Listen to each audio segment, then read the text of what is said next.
Ich grüße euch herzlich willkommen zu einer neuen Reaktion, und zwar heute nicht für Total Warhammer 3 oder Vermintide 2, sondern für Soul Dreams. Das ist nämlich die Warhammer Mod für Mountain Blade 2 Bannerlord. Diese gibt es schon länger, allerdings seit 8. November jetzt erst auf Steam. Und ich habe das jetzt hier mal alles auf Deutsch übersetzt. Sieht soweit auch alles ganz gut aus. Genau, Installation. Abonnieren Sie alle erforderlichen Module für unsere Mod Core, Environment and Armory. Stellen Sie sicher, dass Sie auch den Bannerlord Harmony Mod abonnieren, der eine Voraussetzung für unseren ist. Und diese findet ihr dann hier oben rechts in der Liste. Und es kann auch am Anfang zu langen Ladezeiten kommen. Dazu steht auch hier unten weiter etwas. Bekanntes Problem. Das allererste Mal, wenn Sie das Spiel laden, nachdem Sie unseren Mod heruntergeladen und aktiviert haben, wird es langsam sein. Abhängig von den Spezifikationen Ihres PCs kann dies zwischen 10 Minuten und über einer Stunde dauern. Sobald Sie sich im Hauptmenü befinden, wird dringend empfohlen, die Option Null Shader Cage auszuwählen. Ansonsten kann es nämlich innerhalb der Kampagne zu 5-minütigen Ladebildschirm kommen, wenn ihr das nicht macht. Ja, finde ich ganz gut soweit. Also ich finde die Idee auch ganz gut, da irgendwie eine Warhammer-Mod zu machen. Das gibt es ja auch in vielen anderen Spielen. Ich glaube, bei Crusader Kings gab es das auch noch. Und gibt es, glaube ich, auch so eine Mod. Und bei Civilization, ja, habe ich ja auch mal ein Video zu gemacht. Und der gute Great Book of Grudges, der hat dazu ein Video gemacht. Und ich würde sagen, da machen wir jetzt kurz mal eine Reaktion drauf und sehen dann auch ein bisschen Gameplay. Let's go.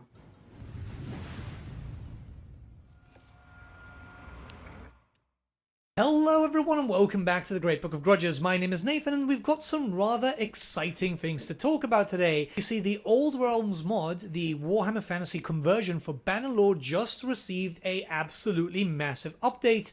But not only that, it's now Ich habe vergessen, Untertitel anzumachen. So, was haben wir gleich? Genau da. Auf Deutsch. available on Steam, meaning that you don't have to go on ModDB and download stuff. You can easily Genau, ihr könnt euch die Mod auch bei ModDB runterladen. just go onto the Steam Workshop, click download, wait a bit because it does take a while to load, and then finally just Der Link für ModDB, der ist auch in der Mod-Seite. Ich verlinke das auch unten nochmal alles in der Beschreibung. play. Now keep in mind also you will see an option to build your cache after you've finished your first load. The first load is going to take a while, by the way, but after that you're pretty much fine. But build your cache, that can take another 20 to 30 minutes and then you're good to go. So anyways, let's talk about the mod. There's a lot to talk about. If you're a fan of the Bannerlord stuff, or if you're a fan of Warhammer Fantasy in general and you're just waiting for, you know, the drought to end for Total War, this is definitely something that's going to keep you busy until then because there's a lot to do. It's not a fully fleshed out world just yet. Keep in mind that this is a gigantic project, but with each update it's getting bigger and bigger and bigger, and it's just so cool to be able to see that. So Ja, es wird immer größer und größer und größer, und hier seht ihr jetzt schon, es gibt Vampire-Accounts und Imperium. Mehr leider noch nicht. Und ich habe mich mal gefragt, warum nutzt da nicht irgendwie ein Entwickler mal die Chance und holt sich eine Lizenz und macht sowas als vollwertiges Spiel, ja. Also das hätte doch auf jeden Fall Potenzial. there's two cultures available, just like in the last update. This is the Empire of Man, or the Vampire Counts of Sylvania. So there's already a decent amount of things that you can play with. You've got two cool factions, and you just have to do the usual stuff. You know, make your character, the usual RPG aspect that you get from Bannerlord and stuff. Keep in mind that if you do turn your character into a vampire, because that is very, very much possible, your look is very different to what you already have. Anyways, it is important to note that all the main skills and stuff are very different. It's not like the usual Bannerlord. You do have the usual stuff, you know, like throwing and stuff, but you do have spellcraft, you have loads of access to different things. It's all got custom art too. It's really, really cool. You will also notice that a lot of the music is custom made. I think they're adding more and more each patch, but that's going to take a while. I'm not playing it just because I want to talk about all the stuff here first. But with regards to skills and stuff, if you've played Bannerlord before, it follows the same format that you're already used to. If you haven't played before, but you've been waiting... Ich finde das rechts auch sehr interessant mit Family Background und so, aber das ist nichts Neues in Mount & Blade 2. So viel ich weiß. Ich habe Mount & Blade 2 leider nie gespielt. Muss ich dazu sagen. Und diese Mod, die ist auch auf Englisch. Also, ja, ich weiß nicht, ob ich das irgendwie mal testen soll oder mal, ob ich darauf Lust habe. Ich meine, es gibt jetzt ja auch nur Vampire-Accounts und Imperium, ne? Das ist halt, ja, muss ich mal sehen.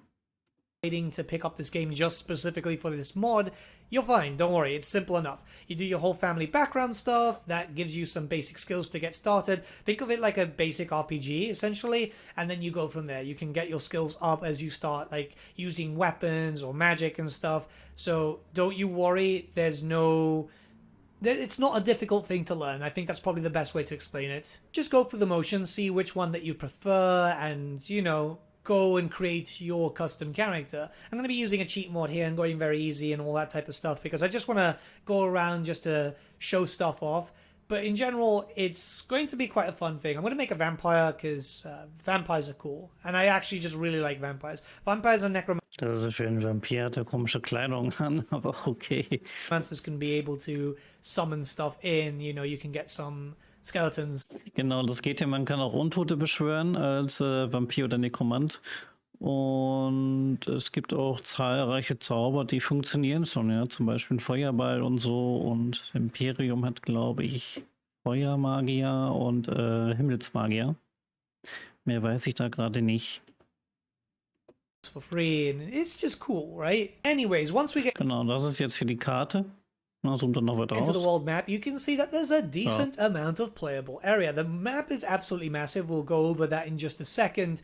But from the playable areas, you go all the way from Sylvania to Altdorf. Das Altdorf. Ja, das Ganze wird noch ein bisschen erweitert. Das sagt er später hier auch. Und es ist halt leider nur bisher Imperium und Vampirfürsten, also noch keine Bretonen. Und ihr seht ja auch selber, der Norden des Imperiums, der fehlt auch noch. Ja. You've got Wissenland, you've got Solland, you've got the Moot, you've got Talaheim, so you've got Talabeckland. There's Ich frage mich, ob Eicheschatten wirklich Halblinge hat. a lot of areas to play around. You've got enough to pretty much do a really fun campaign. At least that's how I'd been seeing it. The map itself features the whole empire, a bit of the Badlands, a bit of the Southern Realms, Bretonia, the World's Edge Mountains, and a bit of Kislev too. More and more will come in as patches happen, but keep in mind that everything is a work in progress, so yes, there will be some visual glitches here and there. It's just how it is. But this is a dedicated team who love Warhammer Fantasy, who are trying to create the world that they really care about into a completely different engine and stuff. This is just honestly, it's breathtaking. That's the best way I can say it. It's absolutely breathtaking. Even with this being Also ihr seht, es ist noch viel Platz für jede Menge Zwerge, Grünhäute, Grenzgrafen, südliche Reiche, Bretonen, Kisleviten, Chaos und so weiter. small part of the Warhammer Fantasy world, there's already a lot of units to play around with. So if you haven't played this style of game before, you get the basic units. So it's usually like a levy or a peasant and stuff, and then you just upgrade them as time progresses. But if you go to different locations, say for example, we've already been looking at the Sylvanian stuff. These aren't the undead. You will get the undead a little bit later for a different mean. But if we go to say Altdorf or any other place, you can see that an Empire recruit goes all the way from an Empire State Troop or an Empire Crossbow. Hell, you can make them a Sergeant, a Greatsword, a Halberdier. The units that you're used to kind of... Also das übliche Arsenal des Imperiums eben. using on the tabletop, it's kind of nice to just progress your way there. Yes, you do have access to gunpowder units. When you start looking towards like the whole encyclopedia, because this is a great way to find characters and stuff like that, like I will have some more videos coming out on the subjects later on throughout these weeks, but what you can see is that there's a lot of different units. Hell, there's even stuff like Al-Muqta's Desert Dogs and stuff, because they're preparing for, you know, loads of different things. There's already like some regiments of renown. There's loads of factions, you know, dwarves, Genau, Regiments of Renown gibt es auch. Ungors, Wood Elves, Chaos Cultists. You'll see a few of them going around the map. And if you haven't loaded in your shaders, you will notice that they just won't load the pictures. And it'll take a while to actually just load in. But yeah, learn from me, because I'm going to do that after this video, essentially. And if you're wondering why my mouse is being a bit strange, where it's just not showing up exactly what it's supposed to be, it's because I'm playing in a 4K monitor and I kind of balked up the settings. Yeah. Anyways, so you just start your campaign as normal as you would with any Bannerlord game after downloading these mods, and just go on your merry way. Go down to wherever you start, obviously, because you might start in a different location, and recruit some troops. Or if you're playing as a vampire or necromancer, take advantage of the fact that there's graveyards in the area and start getting up some skeletons. You need to start bolstering up your forces, as, well, you don't want to start dying out very quick, do you? Just like Der Schloss Drakenhof sah irgendwie von oben ein bisschen klein aus, aber okay. Bannerlord, you'll have to be very careful early on, as, you know, there's going to be forces that are going to be out there to kill you. Instantly, there's going to be loads of stuff which is already going to be hostile. And if you're running around with basic troops, for example, myself, I've got 33 units in total, right? I've got more than them, but I'm using basic skeletons, so it's not going to be the best way to go about it. Now, I did win, but then again, I did cheat, I must admit. And yeah, I've got a bunch of equipment now, and you can see I can start, yeah, just making my character my own, which is an absolutely amazing thing about this game. And I love the fact that this is here, because it gives us that war. Also eigentlich sehen Vampire immer adlig aus. Ne? Oder so, ja, okay.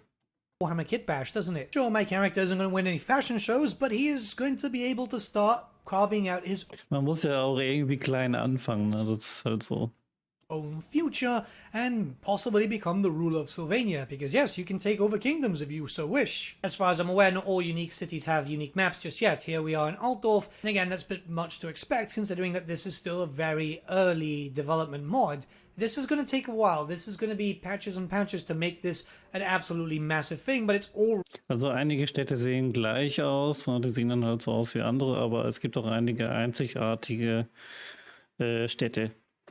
already feeling absolutely gigantic. It's kind of nice traveling inside the towns and seeing, you know, guards with repeater handguns and stuff, which is absolutely terrifying. Mostly because I play a slow undead faction and I kind of like playing with the vampires and stuff. So seeing all the gunpowder that the Empire has, you know, which you can recruit yourself. Keep in mind that this game is very sandboxy, so you are able to mix and match, I believe, unless anything has been subject to change from the last time I've played it. But this is a really exciting thing because it's getting bigger and bigger and bigger. You're starting to notice more detail. There's so much with like named characters and stuff that you can see. Archeon the Everchosen. Not everything's going to look like the tabletop mini. I'm imagining that a lot of stuff is going to take some time. So keep that Oh, da war Archeon. Sah allerdings ein bisschen anders aus. in mind. Don't like think, oh yeah, this is going to be super quick. The modders are doing their absolute best and they are producing some really cool results. Like each time they post their monthly updates, it's absolutely breathtaking. Many people have said that they've wanted a Warhammer game. Tiermenschen finde ich eigentlich sehr interessant in so einem Game. Also da hätte ich auf jeden Fall richtig Bock drauf. Which is open world, you know, sandboxy. Think of it kind of like Skyrim and stuff. Well, this is a little different, obviously, because it's a Bannerlord format. But this is probably the best option. You can command armies, you can cast magic, you can form a kingdom, you can do so much with this. This mod has an incredible amount of potential. If you want to try it out, you can find it in the description below. Like I said, you need to download it, then you need to load for a while, then you need to shade it. Genau, hier seht ihr auch, dass man auch zaubern kann. Ne? Also hier zum Beispiel mit der Nekromantie. Und so viel ich weiß, viele Zauber funktionieren auch schon, ja. Zum Beispiel Untotenbeschwörung und so weiter. It's very important if you want the game to run as good as possible, but it's so good, you're going to regret it if you don't try this out. But let me know what you guys think about this mod in the comments below. Let's start a bit of discussion. And I'm going to give this a really long stream today on my Twitch channel, so twitch.tv/thegreatbookofgrudges. Come by if you want to check it out, whilst you're waiting for the loads or just chilling anyway. It's always kind of fun to talk about lore. Ja, war auf jeden Fall sehr informativ. Und wenn ihr jetzt Bock drauf habt, dann wünsche ich euch viel Spaß beim Downloaden, beim Installieren und natürlich beim Spielen. Und dann sehen wir uns wieder im nächsten Video oder im Livestream und besucht mich gerne auch auf Twitch, wo ich ebenfalls regelmäßig live bin.